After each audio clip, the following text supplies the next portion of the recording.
Hi, everyone. Welcome back to the Fun on Weekdays podcast.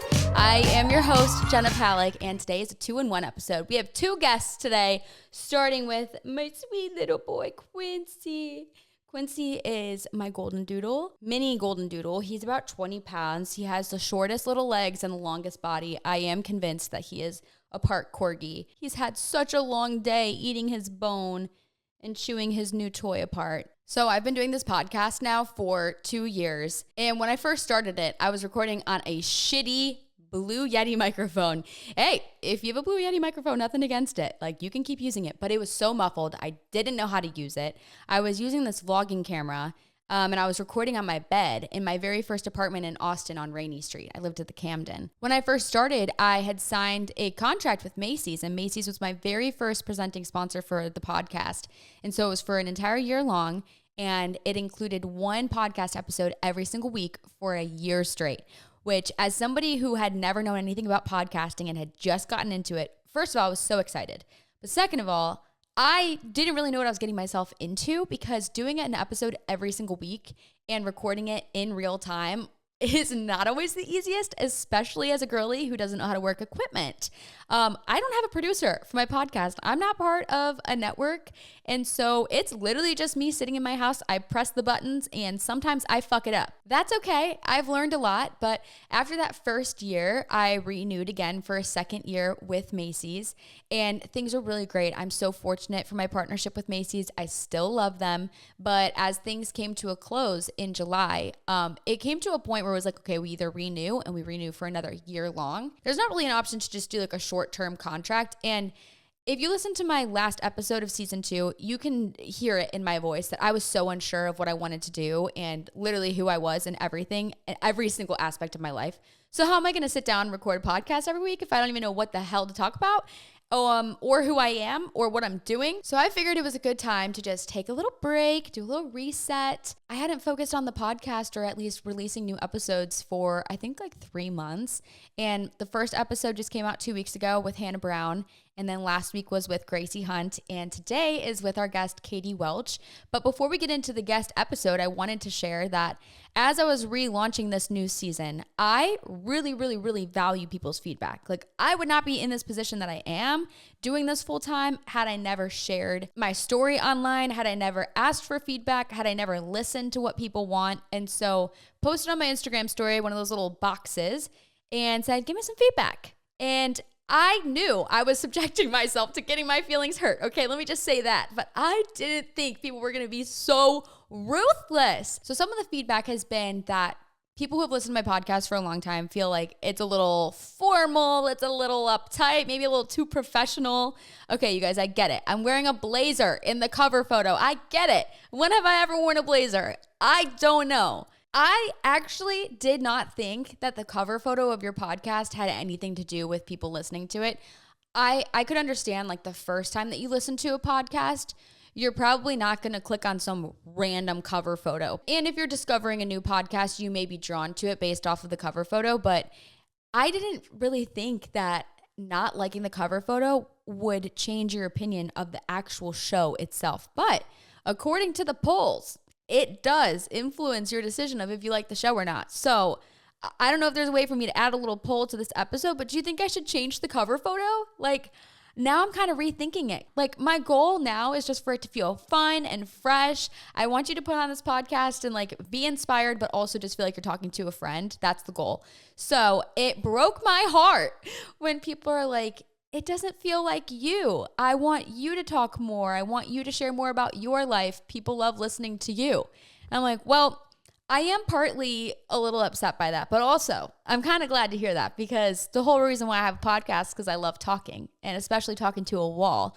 So I decided that before every episode now, if it is a guest episode, I'm going to do a little update, whether it's like 5, 10, 15 minutes long, and just give you some solo time before we get into the guest. I also want to give you a disclaimer that a lot of these guests for the next couple of weeks I have had pre-recorded, and that was just to set myself up for success, to get onto a good cadence with the podcast, make sure it was quality. And I'm so mad that I didn't have the feedback before going in and recording all these episodes, because had I known that you all thought I was stiff, I would have loosened up. But now that I know, I'm going to add a little more of me to the beginning of the episode. So just keep that in mind as you're listening to the next guest. If you're thinking like, why is she being so uptight right now? Well, guys, I was nervous. Like today's guest is the chief marketing officer of Rare Beauty, and she was sitting in my freaking house. Like, so there are conversations that I just kind of have to gauge where to take the podcast to based off of what they're willing to share. And sometimes you can just get a vibe. I'm making them feel comfortable, but I'm also staying true to myself. And this is all a learning curve for me for sure, because as I restarted the podcast, I did want to have more guests. And a lot of these guests are quite notable people who I've maybe not ever spoken to ever. I may have only spoken to their publicist. So you're just kind of like getting to know each other at the same time as you're recording the episode, while also trying to answer all the questions that you want to know about all the guests too. So this is a really good way to challenge myself, but I want to make sure you guys are happy. So before we start, I'll give you a little update about what I've been up to. This weekend, I feel like I was just go, go, go. This was probably my most ideal weekend ever.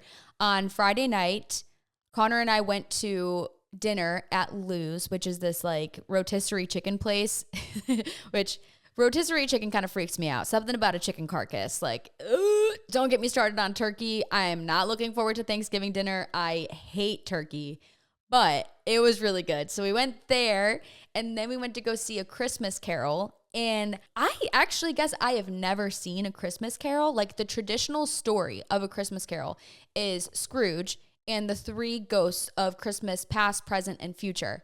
So I was imagining that we're going to go to this play. I just assumed it was going to be like a traditional Christmas Carol kind of set in the past, like, I don't know, old school outfits and stuff.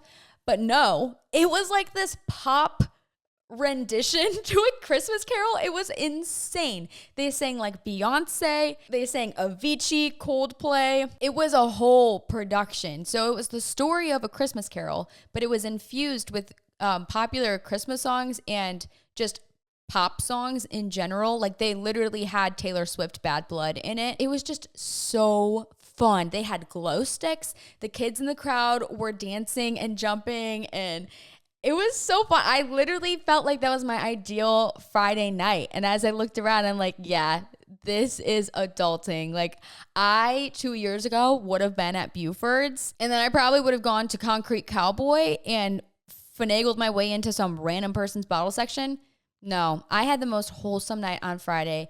And then yesterday in the morning, Connor and I woke up. We went to Sun Life Organics on South Congress, which Sun Life, let me just say, is like the epitome of an LA wellness smoothie, overpriced acai bowl. But the most embarrassing thing happened. Connor and I are sitting outside waiting for our acai bowl, and these two guys that go to his gym walk by, and they're like, "Hey man, what's up?" And they pound fists, like boys do. And isn't that funny that that's what guys do? And girls are like, "Oh my God, hey!" And we hug each other, and they just whatever. I love being a girl. So they sit down, and the one guy, I'm sitting facing them. The one guy, it looked like he was looking at me. And he goes, "Damn, this place takes fucking forever." And I was like, "Yeah, I know." And I look at, I was talking back to him. Meanwhile, this guy comes from behind me and walks past me and sits down and joins their table. And I had no idea that he just was not talking to me at all. And then Connor starts laughing because the guy that joins them at the table is the owner of Sun Life Organics. And so I'm like, "Yeah, I know, it's taken forever." And I'm like shitting on them. Meanwhile, the owner walks up behind me. The guy wasn't even talking to me. So that was the start of my day. And then we went to Equinox and we did a workout. By the way, guys, I hate to say it. Don't come for me. There's going to be some Equinox lovers out there. I'm an Equinox hater. I don't like it in there. I don't like it. I don't feel safe. There are too many men walking around sizing you up, looking you up and down. But when I go into Equinox, it's like I have to have a plan of exactly what I'm going to do, because there is no way that I'm going to get down on the mat and just come up with some random workout. But I don't think I'm going to have to go to Equinox as much anymore, because I made my first TikTok shop purchase, which oddly enough actually arrived in the mail. It was legit.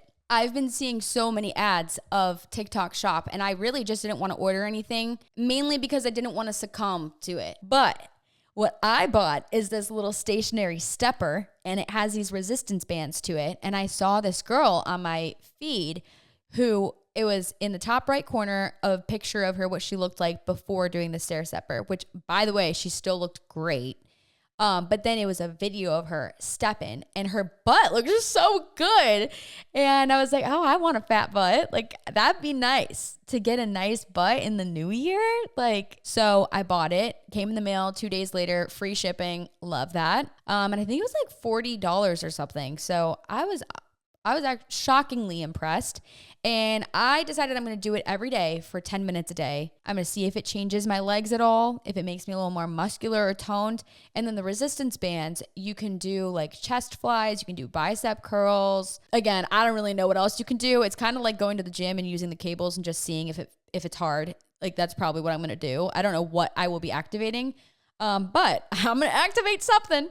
And so I'll give you guys an update on how it works. However, I am going home for Thanksgiving on Tuesday. I don't know. I haven't bought my flight yet.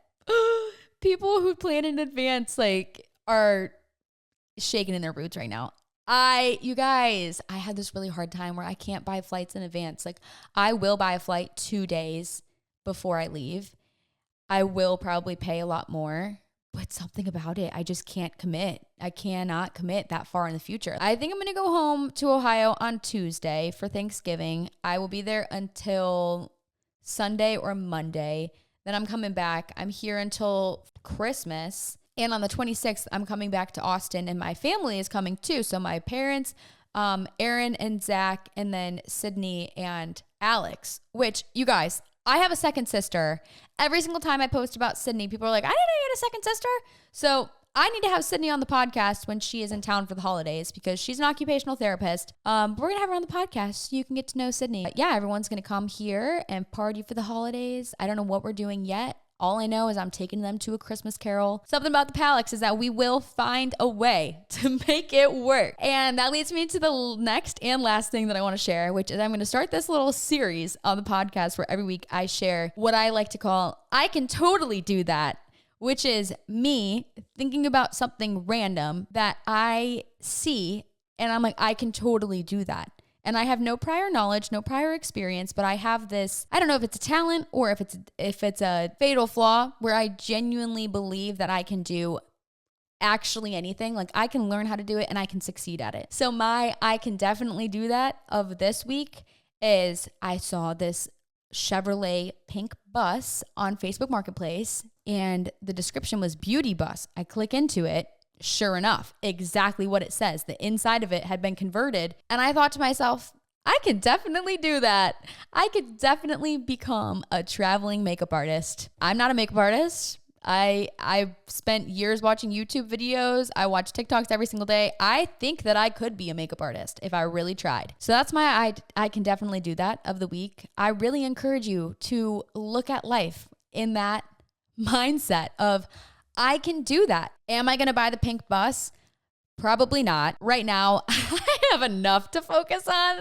I think I'm good for the time being. I guess that's all I wanted to share with you. I was expecting this to be like 10 minutes, but this is my first time sitting down alone and recording, and it's like time has never passed. Today's guest is the Chief Marketing Officer of Rare Beauty, Katie Welch. I met Katie 3 years ago at a Rare Beauty Thanksgiving event in LA. I have no idea how I was invited. And to my left was Katie, who at the time I didn't realize was the CMO of Rare Beauty.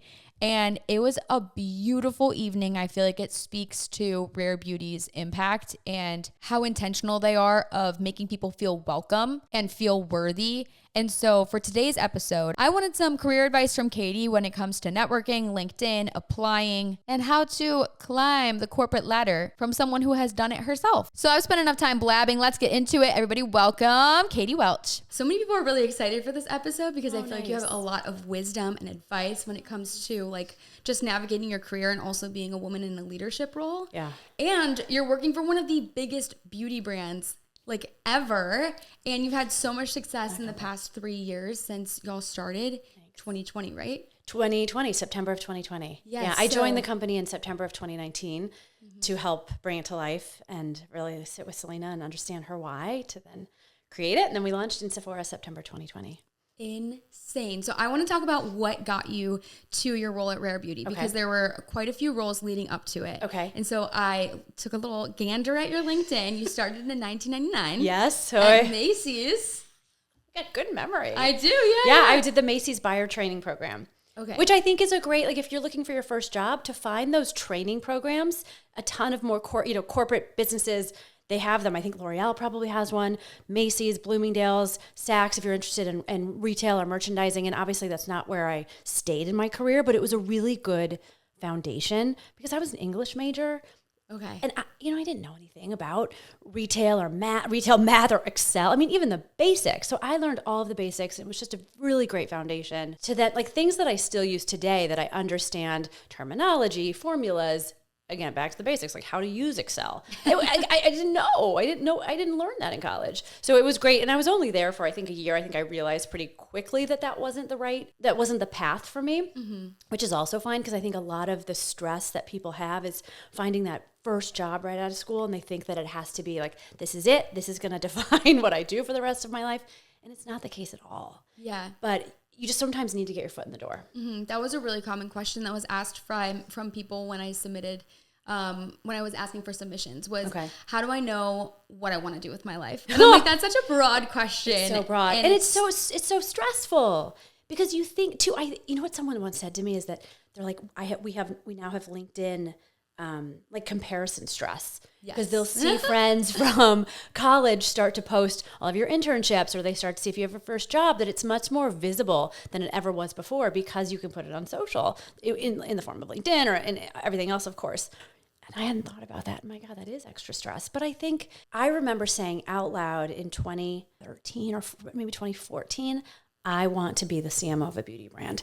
And it didn't actually happen until Hourglass. I became the SVP of Global Marketing at Hourglass, and I was promoted into CMO maybe around 2017. So it took 5 years later. But I mean, I started working 14 years before, in 1999. So I didn't really know until then. But I think if you look back, I job hopped kind of a lot, but it was kind of purposeful. I sort of, as you take these different jobs, you start to learn what you're good at and what you're interested in. And most likely those will be two of the same things. Because you could think, oh, I want to do this. This looks really cool. But you don't know until you try it, until you start to really experience things. Mm-hmm. That was one of my questions, is looking at your LinkedIn, you can see that you've had multiple jobs at different companies. Yeah. And there's actually one company that you went back to 3 times. Yeah. Like that toxic ex-boyfriend. So I wanted to know, like, what are some of the things that you learned from each experience and what ultimately kept bringing you back to this ad agency? Yeah. It was called Weber Shandwick. It's a large communications agency. That's where I learned the most. If I look back at my career, like those really formative years, and I think you look back in your career, you'll find these jobs, and you may not know it at the time, but you're going to be surrounded by people that you will start to not only just look up to, but you'll realize, okay, this is how I'm learning how to do things. You'll be in rooms with people, and you'll start to listen to them or observe the way they think or watch the way they tackle problems. And then you'll start to develop really great relationships and rapport with people, and they're people that you can then always call, ask questions. And that was this agency, Weber Shandwick. And so at these agencies, you're on really large clients. So I was on things like Unilever and big brands like Q-Tips Q-Tips are random, but like I worked on Q-Tips, Suave. They owned Suave at the time. They owned Dove. I didn't work on Dove. That was handled by another agency. But anyway, you're sat on these things called interagency teams. And so on this team, it's everything from PR to shopper marketing to ad agencies to creative agency, media agency. At the time, maybe social media was separate. And you sit at the table with all these individual people and you learn how to bring a marketing plan to life. So really working at Weber Shandwick, that was my formative years of how to do the job that I do today. Mm-hmm. Because now basically I oversee all those functions at Rare Beauty. But at the time I just sat alongside all these functions, and you just start to pay attention to like, okay, this is how you bring a true marketing plan to life. This is how you have one creative idea. And this is how it breaks through in all of these different sort of touch points. And so I kept going back there because there was one woman, her name is Gail Hyman. She's the global CMO. And I learned so much from her. I would sort of miss these opportunities to continue to learn. And I kept thinking, okay, is this what I want to do with the rest of my life? Like, basically, do I want to run a large agency ultimately, like years down the line? And then finally, the last time I went back, I went there 3 times. The last time I went back, I think I realized, because I had gone in-house. I was in between 2 stints. I was at Bliss, and I ran marketing for Bliss, the beauty brand. At the time, they were sold at Sephora. And so you ran all the marketing for the spas around the world. At the time, there were a lot of spas and then the products at Sephora. I talked to Gail, and she's like, come back, do X, Y, Z. And I thought, oh, yeah, maybe I should do that. You just don't know. But it was that moment that I went back to the agency, and you have so many creative ideas, and you bring all these creative ideas to life at an agency, but you don't always get to see them come to fruition. Mm-hmm. And so the juxtaposition of being at Bliss and seeing your creative ideas come to fruition, like be in market, versus maybe just live in a PowerPoint, which is just the nature of an agency, I missed that. And so that last time was that formative, okay, I've learned a lot. I know I've thankfully learned so much from such wonderful women, in particular at Weber Shandwick, that I know I can do what I did at Bliss even better at another company. So it was sort of, I needed that last time to say, okay, that was closure. Yeah. This was it. And I still talk to like many of my friends there all the time. So formative. But I knew. And so because of that, when you think, and I thought back then, I thought, oh no, I made a mistake. I took the wrong job, but it's not a mistake. Mm-hmm. It put me in the right direction to then I just sort of aggressively started looking for the next job. And that's how I found Hourglass Cosmetics. I moved from New York City out to LA for the Hourglass job. And then the rest is history. So I think, we don't know, but it is your path and it's your journey. And you have to sort of just go with your gut at the time. You can't be mad at that person for making a decision that you really thought was right at the time, because you also don't know where that decision could lead you. Yeah, and speaking of just kind of going from all these different companies, which ultimately led you to Rare Beauty, do you think that kind of job hopping, like you said, is what ultimately enabled you to progress your career faster? And so with every good question. Brand that you started to work for, you were able to leverage your old role and get a higher promotion. Guys, it is Thanksgiving this week, which means it is time to start holiday shopping. Do not wait until the very last second like I always do, because this Tuesday, November 21st, is the very last day to get 30% off of almost everything at American Eagle. I did a huge haul. It's on my Instagram. It's on my TikTok. I showed all of the sweaters that I got, scarves, hats. I got a new jacket. I got some new denim. Speaking of, 25% off of all jeans. Very last day is the 21st. So it's not too early to do a little Black Friday shopping. The discount does exclude clearance, jeans, gift cards, third party, AE77, Grinch, Peanuts, and multi-packs. But it's about 30% off of almost everything else site-wide. So use the discount while you can. And thank you, American Eagle, for sponsoring today's episode of Fun on Weekdays. I think when we look at career industry now, people used to respect staying at the same company for 30 years, 25 years. My dad has been at ADP for his whole life, for as long as I've even lived. Yeah. And now a lot of people in our generation, younger, like millennials and Gen Z, see that it's not a bad thing to jump around and try different things, because in turn, you might actually be able to grow more and faster.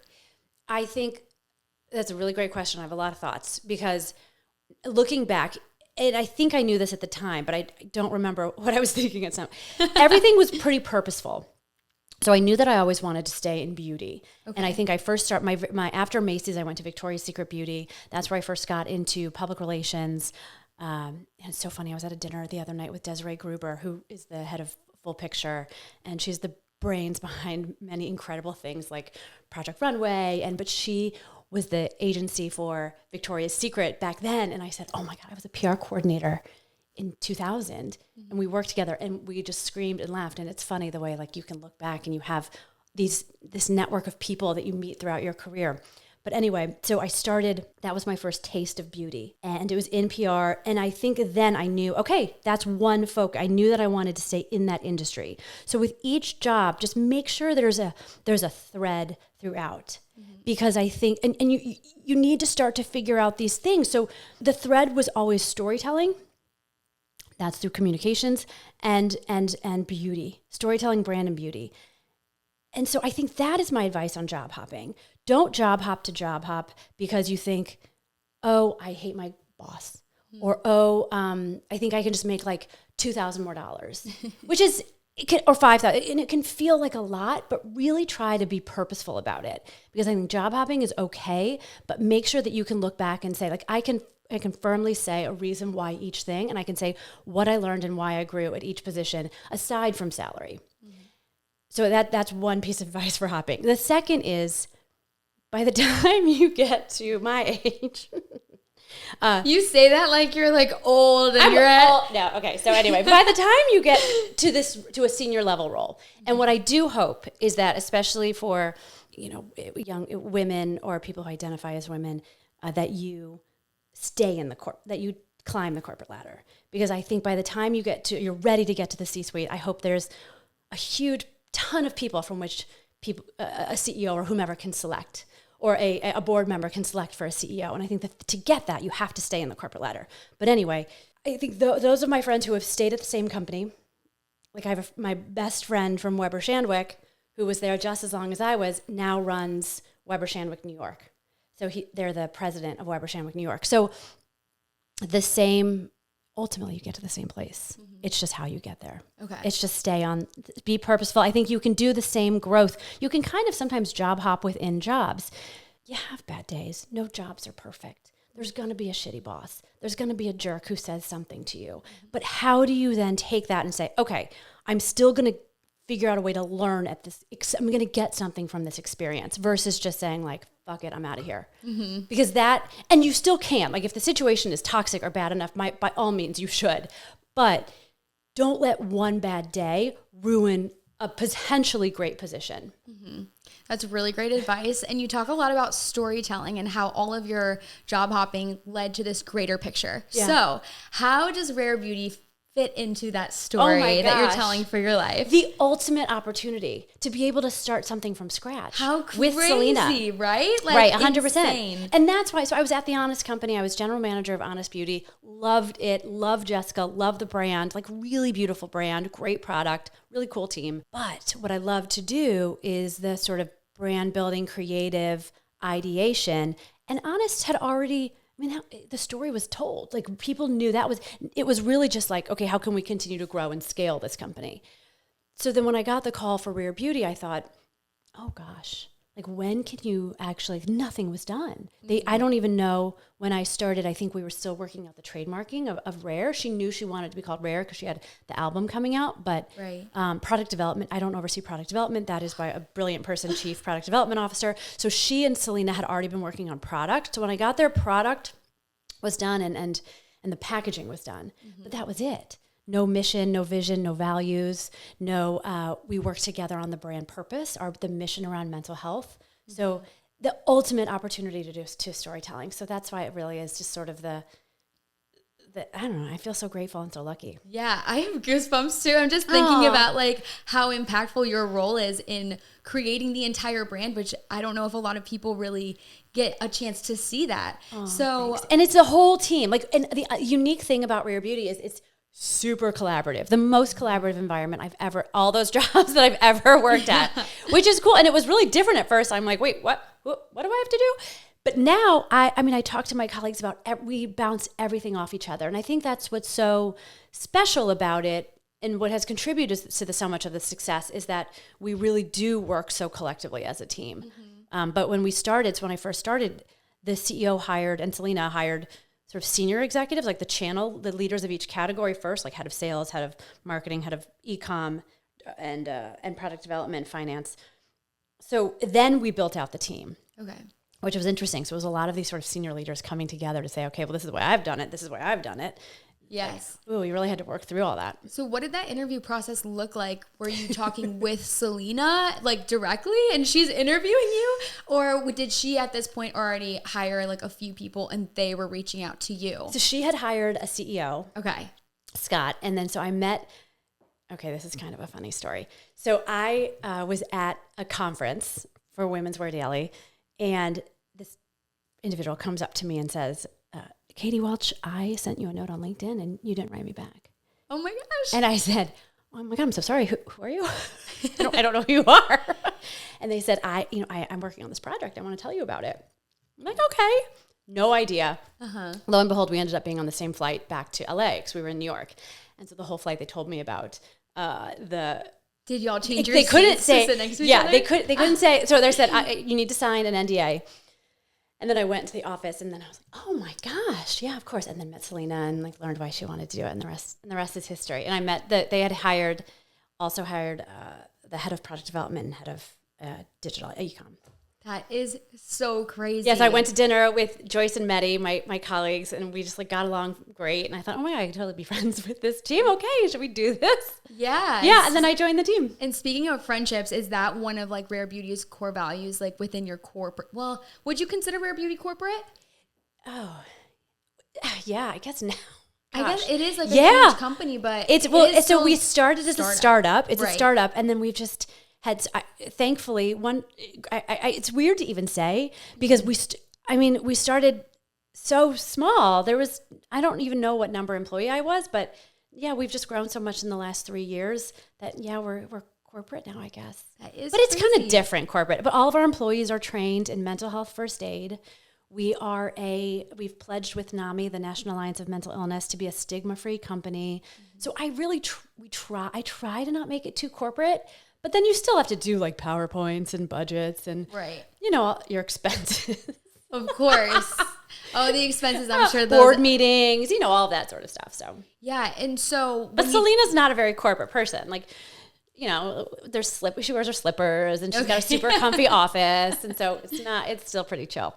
So when we talk about the core values of Rare Beauty and starting, basically creating the storytelling of the brand, how involved was Selena with that? And what was kind of like, not necessarily the ratio, but what was the teamwork like to collaborate on the Rare Impact Fund and some of the messaging around the brand? Did she come with that vision and she said, this is exactly what I want to do, I need a team to make it happen? Yeah. Or was it like, I want to start a makeup brand, I know I want it to have a mental health It was a little focus. bit of both. Okay. Yeah. So in 2017, she posted an Instagram post about the beauty myth and the myth of physical perfection. Okay. And at the time, it's so awful, but the media had been criticizing the way she looked. And she was like, this is terrible. And it made her feel terrible. And she took a break from social media, and it was pretty public. And she thought, is there a way, how can I make a difference from the inside out and do something? And then she's like, okay, if I was able to start a beauty brand and like put out images where we're breaking down these standards of perfection, or that is actually our platform. And then with it, because she's been so open and honest about her personal mental health journey, is there a way that I can actually do something to help people feel better, feel less alone in the world? And so I remember it was 2019, right around when I first started, we all sat around, the few employees that were there, we all sat around in a room and just had this like big brainstorm. We're like, okay, what do we want? How do we want this brand to make you feel? Like, what's there? And we just talked for a whole day. And that day, I remember she said, I want to create a lane where people feel welcome in the industry. And that always struck me as something that was like, oh, that feels really different. Like, I think beauty brands can make people feel so many great ways, and the industry is really so wonderful. And you can think about empowerment and self-expression, but like the word welcome always struck out to me of like, come sit with me. Because like there's other brands are so cool. Not that I think we're cool too, but you don't feel like I would feel comfortable sitting at the table with that brand. Because they're like too cool and a they're little like bit aspirational versus like relatable. Yeah. And like when you meet Selena, she is so real, and you forget that she is this massive global celebrity. Yeah. Because you just feel like you've known her forever. And the way she has this superpower, she will see a person, she hears a person, she really pays attention, and it feels like she makes you feel like you're the only person in the room, and that makes her feel so much more like you're a normal, like a friend that you've known forever. And so as you get to know her, you think, gosh, how can we make the brand feel that way? Because that really is truly what she's like. So just like in the early days of Rare Beauty, just spending time with her and getting to know her, and then you start to think, okay, like how can we infuse that throughout the brand. And it really was truly everyone from product development to sales to e-com, like the whole team, we all really thought about that in all of our channels, and we all worked on the statements, and then we go back and forth with her to see if she was in line. But the mental health thing, that same day, that's when we really landed on mental health. Like, okay, we're going to figure out what we can actually do with mental health. And it's like, you, as a brand, you want to be able to measure your impact on something. But mental health is, my goodness, there's so much depth, there's so much dimension to it. You can't just say like, oh, we're going to solve mental health. Like, that's not a thing. Right. But as we like dove in and talked to experts and did research, a lot was talked about around loneliness. And this idea of if someone feels like they don't belong or they don't have a connection to someone, that could eventually lead to something greater or with more severe consequences within mental health. So we thought, okay, as a brand, the way, if you think about all those things we've talked about, the way Selena can connect with people, and as a brand could actually be a platform for connection, whether it's online or off, even if it's in the DMs or even if it's in the comments or of an offline event. Like, I thought that's a way that we can really make a difference. And so from that, we created Rare Impact, which is our signature social impact initiative, where whether we do things where we educate on mental health or we actually have events that connect people. We knew that we're not a mental health company. We're not experts. I didn't go to school. I don't have a degree. So it'd be irresponsible if we just started talking about depression or anxiety. So we do have partners. We created the Rare Beauty Mental Health Council, and it's, 15 or so people within academia, mental health, medical field, all of whom advise us, and like we co-create content to put out there for the community who wanted these trusted resources. So we sort of have become this conduit to these trusted resources. And that's been a really exciting thing, because people will save an Instagram post or something around mental health just as much as a makeup post. So then we're doing things in the right direction. I feel like we're doing the right thing. And then the other, we'll do events. And in the last 3 years, I've seen our community come to these events with people that they've met through Rare Beauty. And that gives me chills. This is when I'll start crying, but I won't. But I do at work, and people are like, please stop. It's really, stop. But I can't, because you're like, in all these, like, you do these PowerPoint presentations, and you talk internally to your team, and you talk to Selena, and you're like, okay, if we could just if 2 people become friends, then I feel like we're doing the right thing. And I saw, we did a mental health summit last May, and I saw people from our community come to the summit, and they were friends, and they'd met all, like, if Rare Beauty was the platform that they became friends. And it's like, it's like what you do with Fun on Weekdays. And I'm sure that you have grown such a strong community where people have become friends with one another. It's the same thing. So you too are like helping combat this epidemic of loneliness, to have people find their place. And it's a pretty cool thing, I think, that brands can do. Yeah. And then we started the fun too. And so we're doing all this sort of like talking the talk, and then we knew we needed to walk the walk as well. And so we created the Rare Impact Fund in July. We launched all this in July before we launched the product, actually, with a goal to raise $100 million for mental health in 10 years. Okay. So we're on our way. How have you done so far? You just started it. I don't know if I'm like, gala. We just had the gala. I think I might get the numbers wrong, because I think we're going to do another announcement, but I think we've done maybe 6 or 7 million so far. Wow. But we're on our way. Yes. And I always say, yes, that's a daunting number, but why not try? Mm-hmm. Why not go for it? Why not put a daunting number out there? Like, imagine if we do. Mm-hmm. Not if. Imagine when we do. When I should you say. do. Imagine when we do. And I guarantee you it'll be much sooner than 10 years. Oh, God, from your lips to God's ears. It feels insane to see the growth of Rare Beauty, while also simultaneously watching Selena kind of come into herself again. And it's really awesome. As a personal fan of Selena, millions of us have grown up watching her. So to see her take this stance and like kind of grow in her career also, while she is doing music and acting, how much do you think of Rare Beauty's sales and success is dependent on Selena? Do you think that it is like Rare Beauty is Selena, or is there a day where Selena could, remove herself and Rare Beauty could still stand alone? I don't know. I don't want her to ever do that. Yeah, no, I don't want her to either. I don't know, but like we didn't set out, like she never said like, I want this to be Selena Gomez Cosmetics. Like she really just wanted to create a really wonderful brand that will be around forever. I'm just so fascinated by all of this, because if I ever imagined my life outside of social media, I always think back to makeup. Like when I was in high school, I wanted to be a makeup artist. Yeah. I was going to go to cosmetology school. I was going to do I love hair, it. I love it. Makeup, yes. do it all. And I feel like this is really one of my truest interests. So I'm just so fascinated. I love that. I think it's so, that means so much to me because I was the same way. And it wasn't until I met a woman when I was 19 in college. Mm-hmm. And she was my best friend from college's stepmother. And she worked at Estee Lauder. And she came for Parents' Weekend.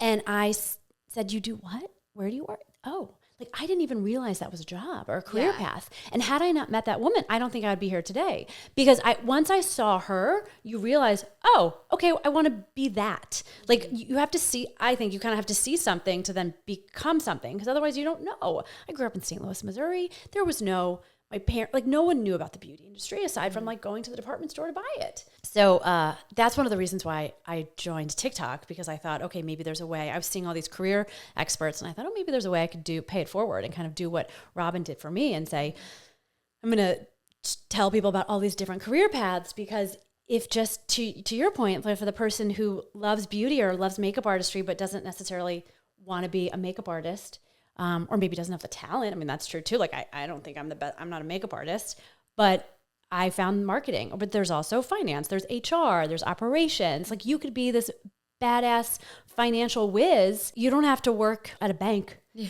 You can work. I'm like, where do financial people work? You could, or consulting. You could work at a beauty company and be there and ultimately become the chief financial officer. I would love to have more, minorities or females in the CFO role. Mm-hmm.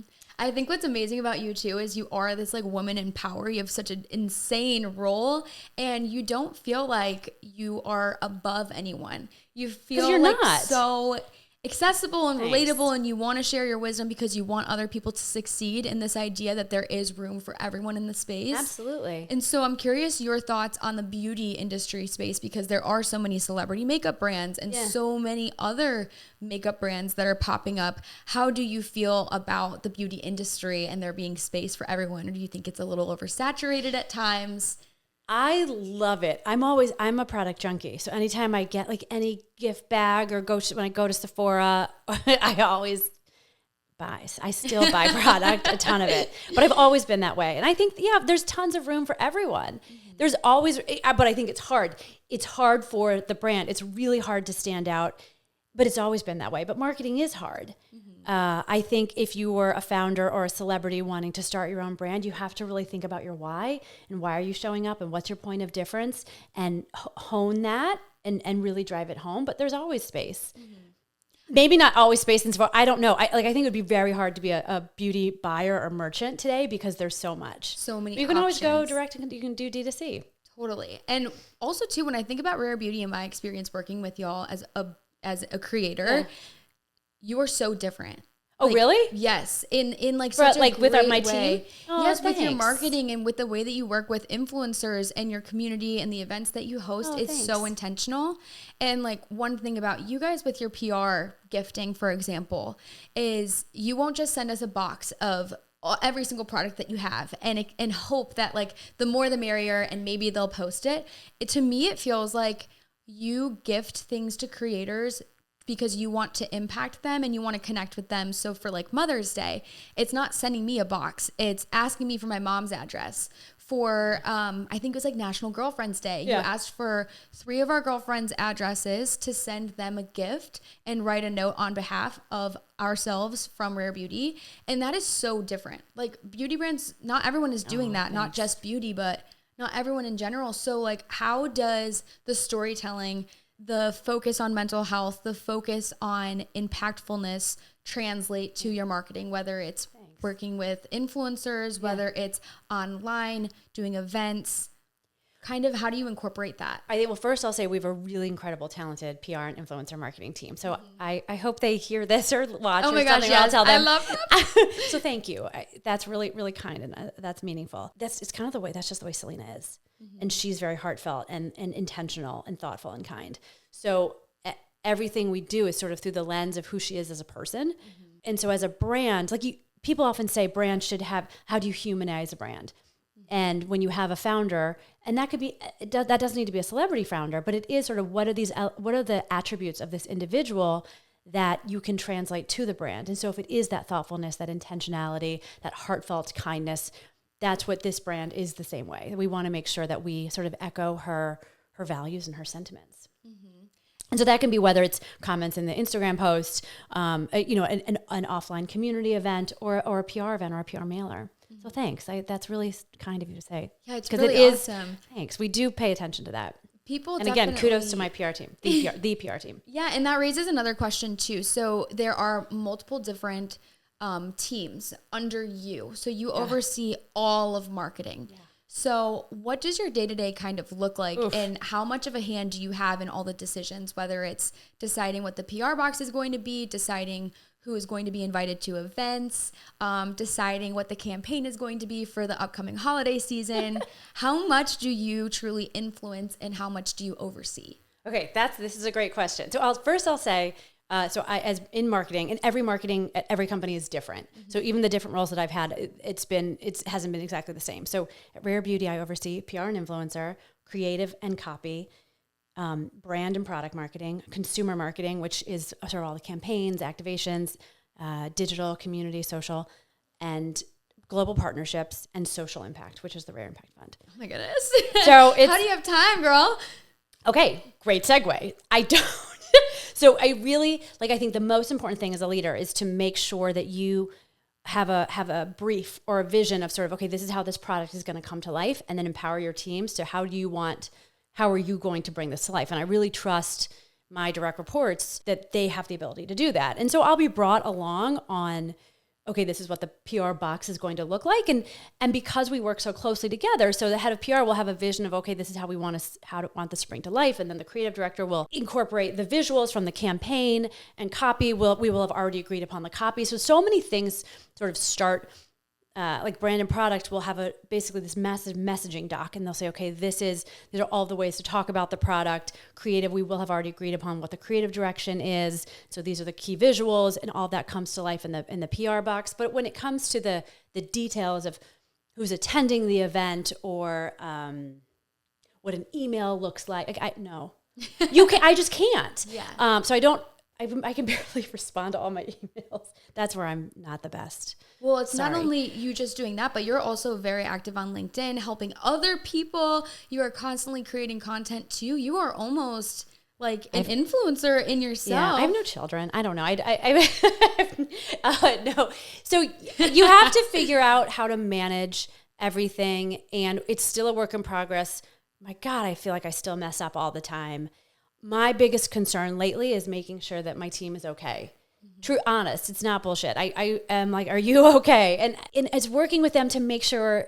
And I hope that as you're listening, that your bosses are asking the same thing, because you want to be able to have that open, honest conversation. Because sometimes some people will say, yes, everything's fine. And then something explodes because it's not okay, because you've been working too late, but I didn't know. Or some people will bring me along the way and say, like, okay, wait, I'm having a little trouble with XYZ. Okay, let's go in. How can I help tackle those problems?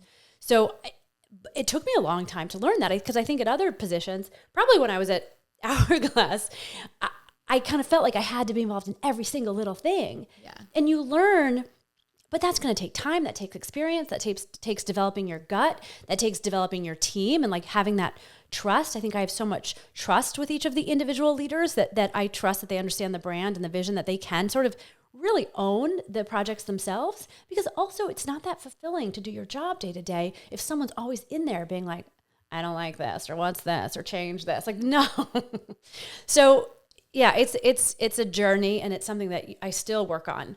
I think management is one of the toughest things of your career, and it's something that I still work on every day. I do not think I'm a perfect manager, but that's where you can always improve. Mm-hmm. It's tough. I'm not a good micromanager because there's just too much to do.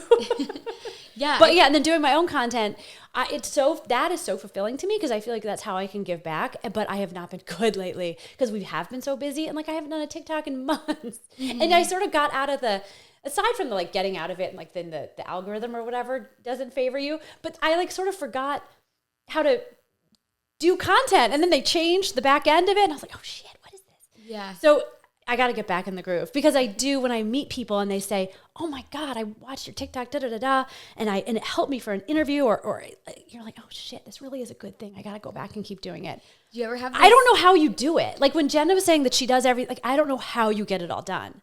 That is amazing to me. I don't. I don't. When you were saying the biggest part of being a manager or being in a leadership role is managing your time and managing your tasks, like that is the number one thing that I struggle with so much. Actually, even like sitting here and recording this episode with you, this is going to go live in a couple weeks from now. And that's something that I've tried to like change, is to work in advance.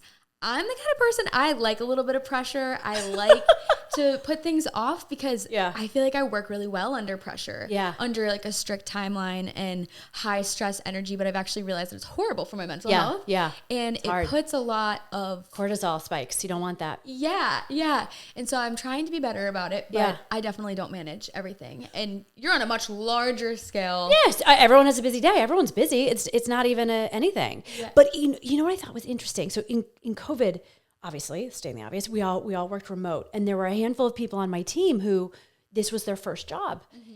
And I think, this is just an assumption, for all of those who like to work remote and work from home, don't be mad at me.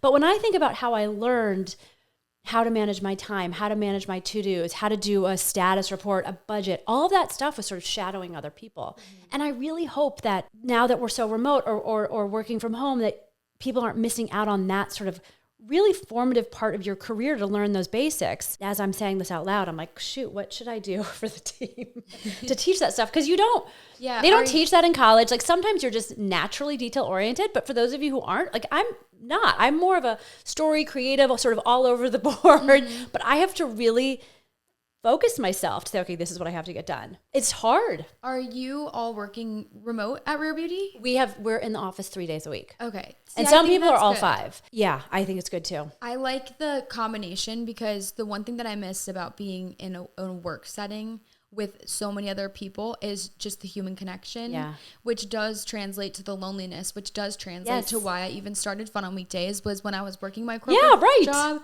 remote. It was my first job, and I didn't have people to sit next to and watch them do things or shadow their calls in the same way. Like I could join their Zoom meeting, but it's not the same. Yeah. And then at the end of the day, I just felt like I'd been alone all day. So I just wanted to surround myself with people versus being at the office, being surrounded by people and energy and motivation. Yeah. And then going home and having that alone time. So it does kind of translate into, I love going home and having that alone time. But I think also work friends are really important, because especially if you're someone who wants to sort of climb that corporate ladder, and you're going to need people to whom you can call and say like, wait, I have this issue. What should I do? Because it's not always your best girlfriend or your sister or your mom or whomever, because maybe they may not sort of understand all of the nuances or the circumstances. Yeah. And this could be someone that you meet at your very first job and you just stay in touch with the rest of your career, like my friend Michael.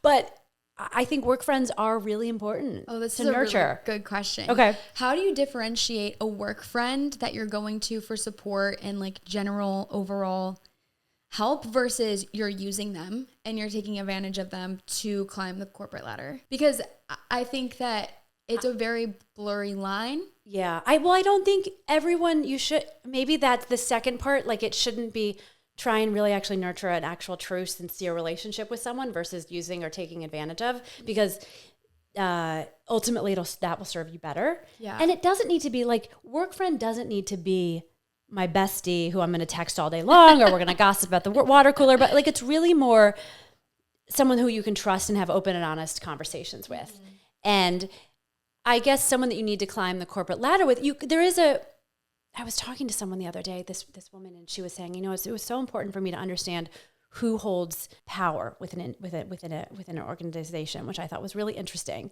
The people who are sort of the decision makers. And so it's not about it's more like understanding people and where they come from and their end goals, so that you can further your career in those different directions.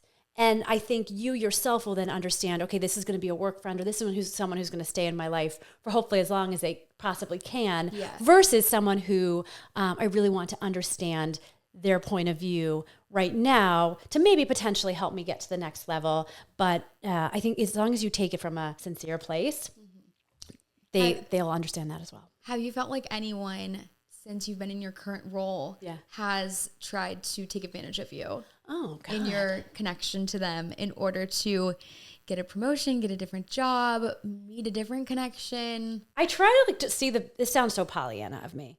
I guess I try to see the best in people, that I would never think about it, or I just don't. Yeah, I guess. Yeah, you get a lot of, hey, can you talk to a person? Yeah, I mean, because I get a lot. Yeah, you get a lot of that. They're always sending you a message like, what are you looking for when you're hiring? Or, hey, I know you work at Rare Beauty. Could you give me a referral? A lot. Yeah, you get that a lot. Yeah. You just have to like, the hard part is like because we're so busy. I mean, there's over 30 people on the marketing team altogether that now I can't even get to my messages as much. Like, it's more important to me like to answer the Rare Beauty emails internally, and so it's tough. Like, I'll have to say I must politely decline this meeting because I need to focus on my team right now. And that's hard. That's so polite of you. Most people would just leave you unread. Well, or I delete. Sorry. It's if Katie has an answer you on LinkedIn. Well, sometimes also you'll get emails and it will say the wrong name. Like if someone makes like a huge error, you're like, okay, I don't need to respond to that person because you just called me Bob. So I'm like, yeah, fine, delete. Yeah, that was a good question actually, was when you are reaching out to people on LinkedIn or you are trying to professionally network with someone, what are some of the biggest mistakes that you've seen of people reaching out to you? Don't make stupid errors. Okay. And they're so easy to do because we're all so busy and you're trying to do so much. Like, try to be as thoughtful as possible. Don't write too long of an email because no one has any time. Make sure it's like, hi, Katie. I'm laughing because I have this. This is not normal. What's like the worst I hate the word hey. And hey, Katie. No, but it's no, and everyone uses it and it's fine. But you have these individual like pet peeves. Yeah. And there's people who I worked together with for a long time and they laugh and they're like, just don't say, hey, Katie. Like in person, it's fine. But for some reason on an email, it makes me like, oh. Would you prefer hello? Just hi. Hi, Katie. Hi. Okay, I don't know why. No, is this a universal rule for everyone? No. Is everyone else this ridiculous? No. I don't know why, but people have these things. I don't know. Anyway, I shouldn't have even said that, but for some reason I don't like the word hey. Note taken. And there's probably so many girls listening to this right now who are like, oh, don't email me and say, hey, Katie. Please don't make fun of me. I'm not a bad person. Anyway, what could you do? It's really hard. I think the thing is, don't give up. If one person doesn't respond, it doesn't mean you're never going to get a job at that company. But I think, people will say to me, oh my gosh, I did this, I did a report on Rare Beauty in college. You know what? Include that in your email. Like, I think if you're trying to get a job, show people the way you think, show them how you will make an actual impact to the company. If there's things that you learned, give tangible points of reference. Try not to make it be this formulaic cover letter, intro letter that everyone does. Like if you Google like how to, or don't let like Chat GPT do it because you can see right through it. Mm-hmm. But if you could say, hi, Katie, I heard you on Fun on weekdays and like everyone's going to know. But you talked about XYZ and I think I would, I don't know. Try, and the other thing is try to tie it back to maybe if there is a job that's already open. So if you see a position that's open, let's say it's like a marketing coordinator, and then you can email me, but also try the people in HR because they're actually the ones who are probably hiring for it. Or try someone who's more junior in marketing or in the department because they may not be getting as many emails, and maybe they could say like to HR, hey, this person looks cool. Mm-hmm. So you never know like where your intro to that company could come from. Is there ever a point where they're doing too much? One person sending too many emails? Yeah, like, for example, getting impatient. Because I've actually had this before where people have emailed or messaged me multiple times before I've had a chance to read it. And I'm like, it's actually been 24 hours. Yeah, you can't do that. Because sometimes I need to respond. I don't do emails until like Fridays, which I know sounds ridiculous. But like I'll answer work emails, but I'm literally in meetings probably from 9 to whatever all day. And so I won't look at stuff until Friday if I have a few hours to do that. So patience too. Have a little patience. Have a little patience. Try other companies. And also like if you're desperate to work at a beauty company, you don't always need to start at that company. Like there could be adjacent companies or companies that are adjacent to the industry. So if you want to work in PR at Rare Beauty, what about a beauty PR agency? What about a social media marketing agency or a media planning? So there's other ways. Or if you want to get into product development, there's manufacturers who we work with, who then you can just start to build your resume to eventually either meet someone at the company that they could introduce you to or build a relationship with someone because you work as a client or whatever, or the Rare Beauty as a client, and vice versa. So I think that's the other thing that not a lot of people talk about, but you can get into an industry, but it doesn't have to be directly at the brand level. You could start out a different way. I mean, that's in case in point what I did throughout my career. Yeah, I think that's incredible advice. And that's a lot of what most people who submitted a question kind of asked about, is just this advice about how to know what you want to do with your life. Oh God, it takes a while. Yeah. You got to get in it and start trying it first. There's a book by Professor Scott Galloway, called The Algebra of Happiness, that I think everyone in their 20s should read. It's whether you agree with him or not, I think he makes some really interesting points about you just have to start. And you have to start, and you've got to figure out, because you're not going to know. They don't teach you work classes at college. Like, you just don't know until you really start. And then even so, when you start entry level, sometimes what you're doing, you might just be like, what the hell am I? This is so lame. But hopefully you have a boss that sort of explains, okay, you're part of the market. Let's say you're in marketing, part of the marketing mix. And yes, you're stuffing a ton of PR bags and tissue paper. And yes, I know you went to college and you think like, this is effing ridiculous. But let me tell you, like, you're a part of the, like, stuffing that tissue paper and like working on the list of creators to invite to an event is just as important as figuring out sort of what the copy is. Like, it's all a representation of the brand. And I remember I had the same experience when I was a young or entry level person and at the brand level and at the PR agency. I mean, I remember calling my mom and just crying on the streets of New York, like, I hate my job. Why did I go to college for this? And everyone is so mean. But you grow, like, you need that experience and you get out of it and things get better. And there's no job that's perfect. Like, there's always going to be something, like an annoying person or annoying something, but you have to start to see the bigger picture. And it's really hard, I think, when you're just starting out in your career to see the future or see where it could go. But you just have to keep reminding yourself, you're not going to get the CMO title. I mean, maybe you would in 2 years, but most likely you're not going to. And you wouldn't want it either. Like, you want to, I really needed all that experience to get to this level.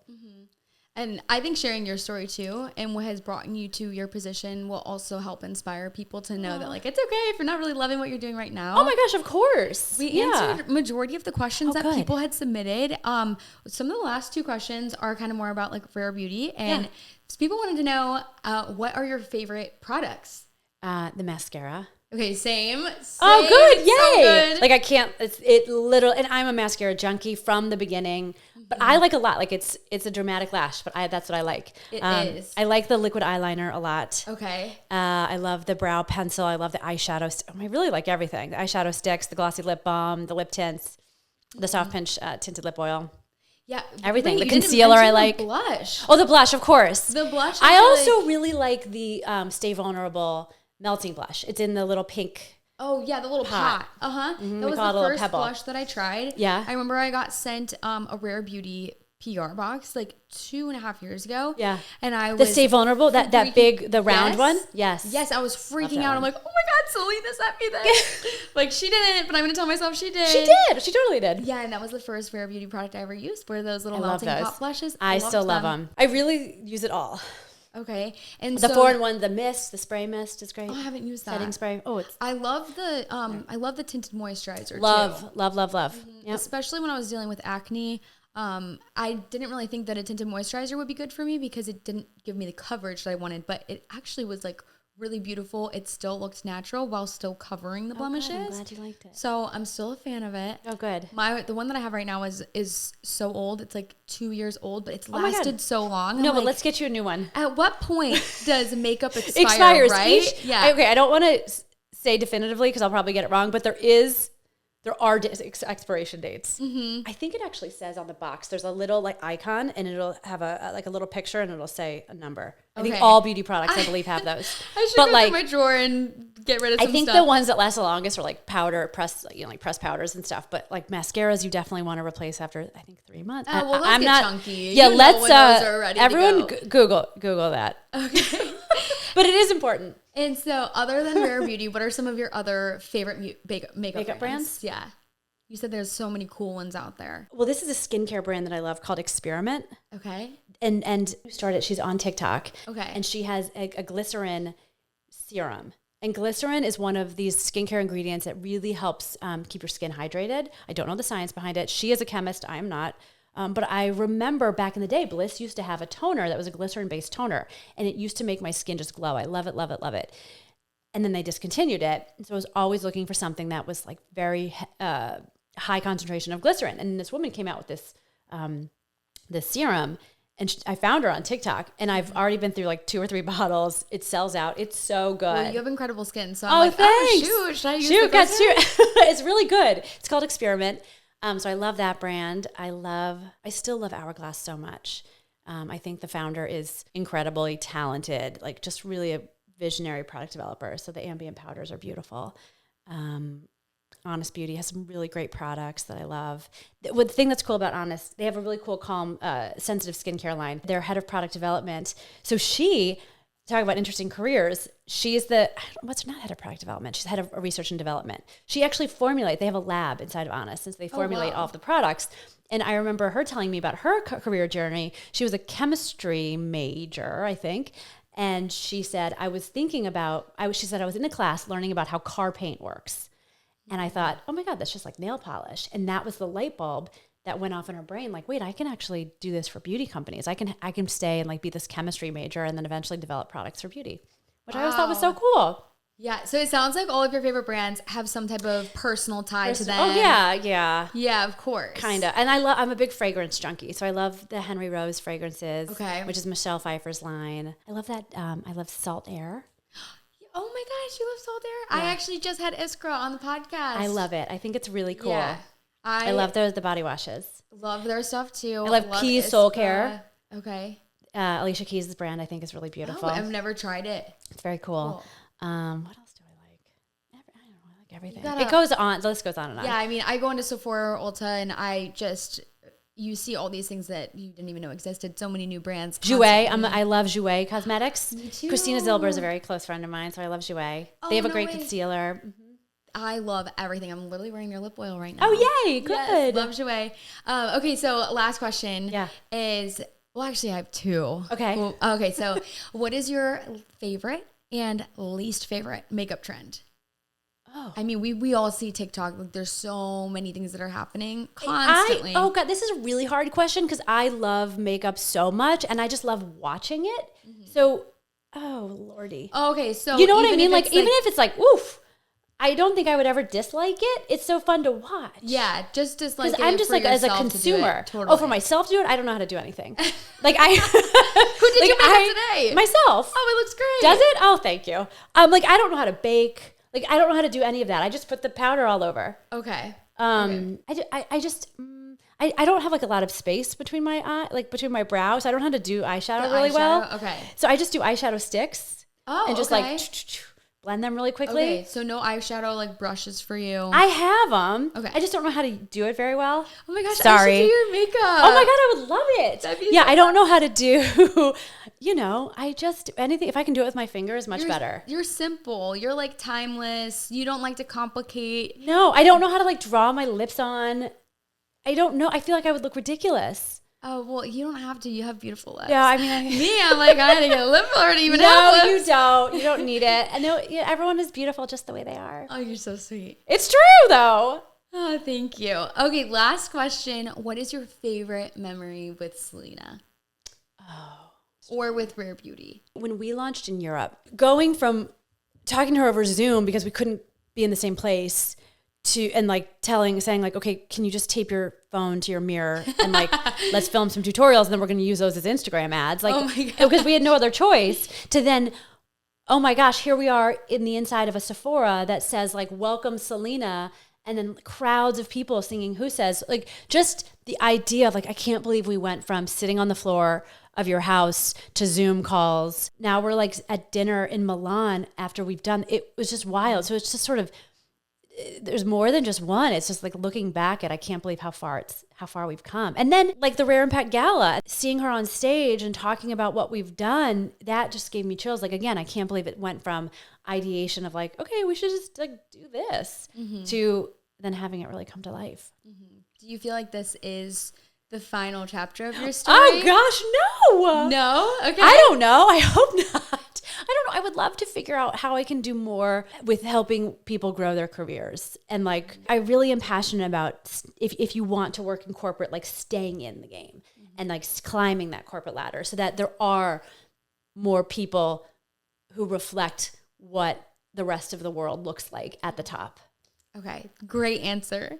Oh, thanks. Amazing That's answer. the honest truth. Well, I really appreciated you taking the time to come and meet with me while you're here in Austin. You're a busy gal. She has a beautiful house. This is so cool. Thank you. Thank you for having me in your home. Oh my gosh, it was great to catch up with you and also to share all of your advice and your story with everyone on the podcast. I know people are super excited for this episode. So Thank you. We'll leave all your information in the episode just at Katie Welch everywhere. Connect with you on LinkedIn. Thanks. Say hi, Katie, not a hey. Oh God, I can't believe I said that. My team is all gonna laugh. And thank you again. Thank you. Safe travels home. Thanks. And thank you guys for listening. I'll talk to you all next week. Bye. Bye.